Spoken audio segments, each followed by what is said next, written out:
Well, that's done.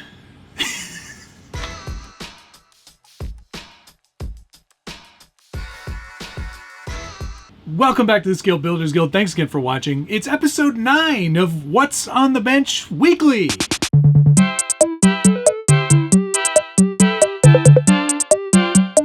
This is the series where you get to see what's on the bench, what projects am I working on, and what things did I finally finish on What's on the Bench. I finished that. Well, it's almost done. It's not totally 100% finished. There are a few things I still want to do, but it's going to require a little more time. The basics of the construction and all the exterior bits and lighting and working garage door and all the exterior accessories done. Earthroamer HD. There it is. It's going to be hard to get on the bench, but let's give it a shot. It's comically gigantic. Does not really fit very well on the bench at all. So we're gonna have to get a lot of B-roll, I think. But this is the Earthroamer HD, which started out as the Traxxas Ultimate Hauler. Some of it still remains. You can still see the vestiges of what was the hauler here, mainly in the cab and the wheelbase and the tires and the wheels. And that's it. The rest scratch built to make it look like the Ultimate RV. And that's one of the Earthroamer HD models. What you see right here. I modeled it as closely as I could, took some creative liberties, and came up with this thing, which is huge. Very unwieldy. Like I said, doesn't fit very well on the bench, but it's all there, it's all complete, all the bits and pieces are in, and everything's functioning as expected. I'm pretty happy with the results. Just to see that garage door work, just to see the actual paint scheme come together, I'm really happy with that. I used the original cab, cleared out the windows using my technique that I shared a few weeks back. Then I decided to paint it on the exterior. I used Traxxas ProGraphics Matte Clear in order to give it a base for which normal paint should stick to. And in fact, it did. I used Rust-Oleum Camouflage, non-reflective, ultra-flat bonds to plastic. I was like, can't get much better than that. Let's give it a shot. It did stay a little tacky for the first 24 hours or so, but now it's settled in nicely and gives it a really nice kind of flat matte finish all over. And because I used that ProGraphics Matte Clear before I painted this body on the outside, everything matches. It's not like I had to create another paint in like a polycarbonate to make it work. It all just goes together, which I'm really, really happy about. The light placement. I didn't have to change any of the placement of the lights from the original hauler chassis. I just used my 3D printed elements and everything worked pretty well perfectly. Pretty happy with how that turned out. I added some door handles. These were all 3D printed on my Elegoo resin printer. All the little exterior elements that you would see on a regular everyday Earthroamer are there. Did all the windows, just again, used some Traxxas ProGraphics tint in order to make these windows not totally see-through. Because I didn't want to hide some of the fact that there is nothing in there yet. There is room still for an RC. You could put a car in there. Though why you'd put a car in a camper is beyond me.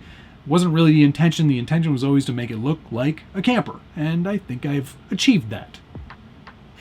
As best I could. Let's turn it around here so we get a better look at some of the elements on the back. Rather than keep those LEDs in the actual back portion of the rollback area, I did extend those cables and designed and 3D printed a new light bar for the rear. It should have had those lights on the very back part of it, so that's what I ended up doing. Really happy with how that turned out. Used two different elements to design that. The light bucket, which I printed in clear PLA, and then the black sort of housing, which all worked. It's like magic. I'm really getting pretty happy with my ability to design in 3D. Very happy with that. Working rear garage door, as you've already seen. A couple more door handles on the back there. And that's sort of everything from the back half, too. On the top of the truck, on the camper element, we do have those two solar panel arrays. Those will be functional. They're not functional yet. I need to do some research and learn things so I can be learned. We'll be getting to that in the coming weeks. There is the AC unit and the satellite bulb thing as well. I also added a scale metal supplies antenna on the other side, and that's pretty much it for exterior details. The stripe along the bottom, that's textured bed liner. I thought that would be a nice little touch and kind of matches what they do on the full-size ones as well. And finally, I used my Cricut to cut out these topographical maps to put on the side of the truck. I thought it was a nice visual kind of detail to kind of flesh out the whole look and to break up all of that tan paint, because this is a lot of paint, a lot of coverage. So getting some stickers on there was a good idea, I think. And of course, on the front, we can't forget about that grill. That is from Send Cut Send. I sent them those files, they cut them, and then they sent them back to me. Probably why they named themselves Send Cut Send. I have no affiliation with them, but I will be doing more work with them in the future, that's for sure. That's the earthroamer. Done. It's really awesome to be able to take a whole list of stuff and just cross them all off. Feels pretty good. Pretty good indeed. I just realized I have to do a $1,000 monthly Mayhem mystery box with Josh. That's a lot of money. But that's it. That's the earthroamer all done. Pretty happy with this one. Now I do not know what to do with it because it is gigantic and I have no space for this thing to live anywhere, certainly in this room. And if I take it outside, Rebecca's going to get mad at me. So put in your offers now. In all seriousness, I will be putting together some sort of running video to showcase the earthroamer outside where it's supposed to be. I'm really looking forward to that video, I think. It should be pretty fun. Despite all that extra weight of all those 3D printed elements and all the styrene work, doesn't seem to have affected its weight distribution whatsoever. In fact, I think it may be more planted now than ever before. I am excited to get it outside though, and I hope you've enjoyed watching this truck come together. And in fact, if you did, hit the like button, subscribe if you haven't already, and ring that notification bell so you get updates anytime there's a new video from the Scale Builders Guild. Okay, let's move on to something else that could be on the bench. You're probably saying to yourself, and if you aren't, you should be, where's the video of the No Fun Haver? Well, I did go out and try and shoot it, but I was massively disappointed in my motor choice. This thing was not fast. It wasn't fast at all, it was slow. And that's not what you would expect from this. So I decided to add a little more speed with this Spectrum Firma 3300 kV brushless setup. Now this should offer a little more punch over what I had in there before, which I don't even remember, but it probably wasn't very much. What was it? Let's see. What are you? 2100. That's not enough. 3300 is going to be substantially more speed and make this truck perform the way in which it was intended. So we're going to get that installed here in the next couple of days. We will get outside, find a nice dusty place to throw some dirt. And I'm looking forward to it. This truck has been done for a while, and it should get out there and be used as it should be. So we'll do that very soon. Not much of an update, more of a disappointment. If you've been watching this channel lately, you will know that last week was a very big week for the Scale Builders Guild. 3 different releases over 2 days. There's a lot going on, and some things may have been missed, including this, the Vanquish VS410 Phoenix. You're like, what are you talking about? That's been out forever. No, this is the straight axle edition. A much better truck, according to me. Maybe not according to you.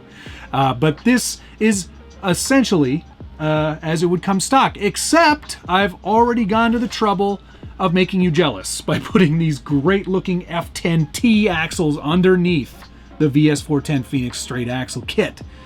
These are spectacularly good looking axles, and they might look familiar, but I'm not supposed to say what they look like. It rhymes with Shmoyota. Offset front to match all of the other Vanquish VFD equipped transmission trucks. Looks awesome under there. They come in clear anodized and also black anodized. I went for clear because I wanted people to see them. And they match the wheels too, so you know, there was a reason there. Center diff on the rear, just a fantastic looking axle, and what Vanquish is doing with their machining just constantly impresses me. I just think that looks amazing. All the same capabilities of your standard axle, now in rock scraping metal. And anybody who says that those aren't cool can get right out of here. But no, I'm really pleased with them. If you haven't watched this video on the review of the straight axle truck, you should. It's going to be right up here for your viewing pleasure, immediately following this video. But yeah, there we go. These are really easy to assemble, really super easy to install. If you are buying the kit, you have all the parts you need already. If you are not buying the kit and you're looking to just get the straight axle, you will need all the replacement parts internally. Ring and pinion, axle shafts, you know, whatever stuff goes in there. Lubricant. You'll need all those things. But I just think it's a great looking axle, and it's perfect under this VS410 Phoenix body because it kind of looks like a brand that shall go unnamed as well. That's it. Quick episode. So much accomplished. I think I was only a week off saying when I was going to get this done. So I'm pretty pleased with the results of that. And it was a lot of hard work that pays off. If there's one thing I can say, hard work definitely takes up a lot of time. That's going to do it. Thank you so much for watching. We'll see you again on What's on the Bench Weekly next week. Tricked you, I'm still here. One final miniature tease update. There will be a standalone mud truck video for the Traxxas TRX4 High Trail Edition. But I did want to show you how this looks with those crazy J-Concepts Fling King monster truck tires and wheels. Here it is. And I made it so there's some less rubbing. But yeah, it's going to be an absolute hilarious video, and I cannot wait to go out and shoot it. But this is definitely a lifted truck now, isn't it? That's it. See you next week.